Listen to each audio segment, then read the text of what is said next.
This is Robert Kraft coming to you live on SNNLive, and we're here at the LD Micro Main Event 2015 in Bel Air, California. With me right now is Jeff Bacha from DelMar Pharmaceuticals. The symbol is DMPI. Jeff, welcome back to SNNLive. Thanks, Robert. It's great to be here again. It's great to have you on the program again. And, it's been a while since we last spoke, I think a few months. So before we get into the update, let's get an overview of DelMar, and then we'll go from there. Well, DelMar Pharmaceuticals is a cancer-focused company. We have a lead compound currently in phase 2 clinical trials for a type of brain cancer called glioblastoma, which is the most common and aggressive form of brain cancer. And really what we do is look at compounds or drug candidates that were previously validated at the National Cancer Institutes, and then sort of backfill the basic science and look at the dots that are there in front of us in terms of where the drug was active historically and connect those dots with good modern science to say where can we solve a huge problem in the modern treatment of cancer, and the first place we're focused, as I said, is in glioblastoma. Okay, so as I said, it's been a few months since we last talked. What's been happening in the company since then? Well, it's been a very busy middle half and end half of 2015 for us. So we completed the dose escalation portion of our clinical trial, the phase 1 portion, and we reported very favorable data at ASCO in June, which indicated a dose response. So as we had higher doses of the drug, the patients were proceeding to live longer and longer with each successive higher dose, which is fantastic. So it's called a dose response trend, and that's what you hope to see. And so we did. And so based on that, we moved into an expansion phase, a phase 2 clinical study, which we were able to enroll in about 3 months, which was a lot faster than anybody expected. And I think it really shows the interest in what we're doing, particularly because this is a case of a very severe unmet medical need. There's really nothing for these patients. So we were able to enroll that very quickly, and because we were enrolled quickly in the phase 2 expansion program, we were able to report interim data at the Society for Neuro-Oncology meeting in glioblastoma just a couple of weeks ago. And that interim data suggests that what we saw in the phase 1 dose escalation we're confirming in the phase 2, which will position us to move the program into a registration-directed trial, a phase 2/3 clinical trial next year. So it's been a very, very busy fall for us in that program, and we've also been reporting data where we're planning to take the drug into new indications such as lung cancer and ovarian cancer as we go forward as well. So it's been a whirlwind, but it's been great, and it's great to be able to come back and tell the story to your listeners. For these phase 2/3 trials, where are they going to be held? So the phase 1 and the phase 2 study we just completed enrollment are at the Mayo Clinic, University of California in San Francisco, and 3 Sarah Cannon Cancer Research Institute sites, one in Nashville, one in Sarasota, and one in Denver. As we go forward, we will be rolling the trial into many more sites, higher-end academic medical centers in places like MD Anderson, the Hutch in Washington, we hope, Harvard at the Dana-Farber. And we've been building relationships with those centers all along so that when we get to that phase 2/3 trial, we can rapidly enroll it and get this drug to the patients that need it as quickly as possible. Okay, so again on the clinical development, I'm a little curious about, because when you're dealing with the brain, it's a very complicated organ. There's so many different things that can happen. There's many different ways in which everybody's brain is wired, of course. And especially when you're taking, at least from my experience, I've done interviews with companies that are looking at trying to develop treatments for like Alzheimer's and Parkinson's. Why is it what you're developing, for those, it's a longer time to get some kind of clinical results because it takes longer to see the effects take hold. So for why what you're doing, are we seeing the results a little bit faster?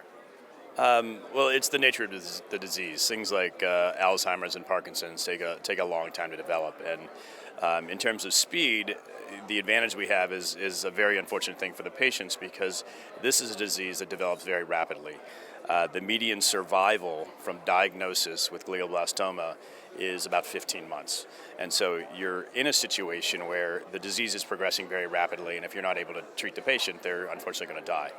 And the biggest challenge that we have in glioblastoma is that the number of tools available to the doctors are so limited because of something that's called the blood-brain barrier. Most drugs just can't get there.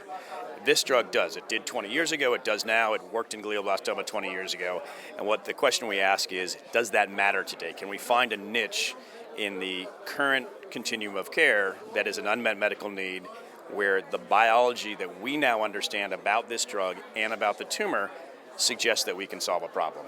And so the reason that the median survival in glioblastoma, that needle hasn't moved for 25 years, it's been 15 months all along, is because the majority of patients fail the current standard of care.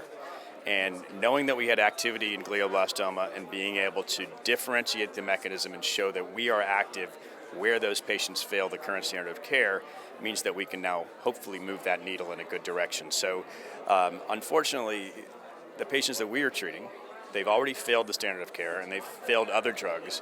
And if they just go to hospice, the median survival that we expect from these patients is only about 2 months.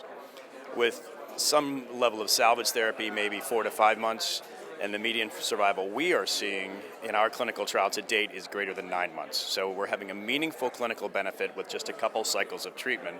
And so as you can see, we're getting an answer quickly because this is such an aggressive and dire disease.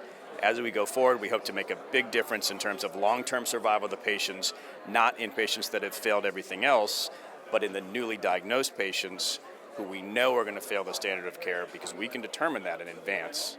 We can treat those patients and make a huge difference and hopefully move that median survival needle in a big way in the positive direction in the future. With regard to the company's business strategy and how you're, in a sense, resurrecting some old science using modern scientific techniques and modern science technology, what else is in the pipeline that you guys are working on? Well, the pipeline that we have, we'll call it alongside of us, is really to the credit of Dr. Dennis Brown, who I started the company with.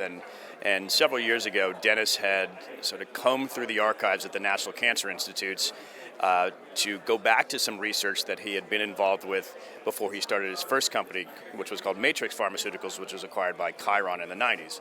And after that, Dennis was kind of looking for the next adventure, and he went back to that old NCI work, and he identified a handful of compounds that had been studied, had been shown to have activity in one or more types of cancer, but for one reason or another were never taken all the way to a commercialization by a company. The government takes it to a certain level, and if nobody picked it up, it sort of sat there.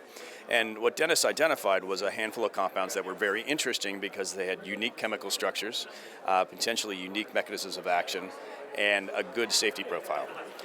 The first one of those compounds went to a company called Chemgenics, which was the exact same business model as DelMar, and it's exactly the same clinical team, in fact.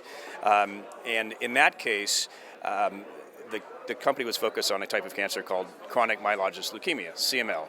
And this was an old drug that had activity in CML, but frankly nobody cared because there was a wonder drug coming along called Gleevec. And Gleevec changed the world for 90% of the patients that had CML. But it also defined a subtype, patients with a certain mutation that don't respond to that type of therapy.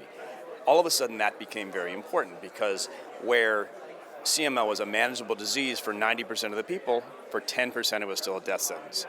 That old drug called homoharringtonin became very important. That was the Chemgenics project. The company was acquired in 2012. The drug was approved, and it is now sold by Teva Pharmaceuticals. It's called Cinrybo.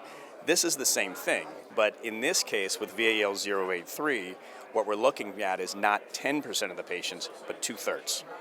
And by looking at the mechanism and differentiating it and understanding why we can get around the resistance mechanisms that plague the standard of care, which is a drug called temozolomide or Temodar, we can, I believe, and the data supports, address that and do something hopefully wonderful in terms of the outcomes of those 2/3 of the patients that are diagnosed with this horrible disease.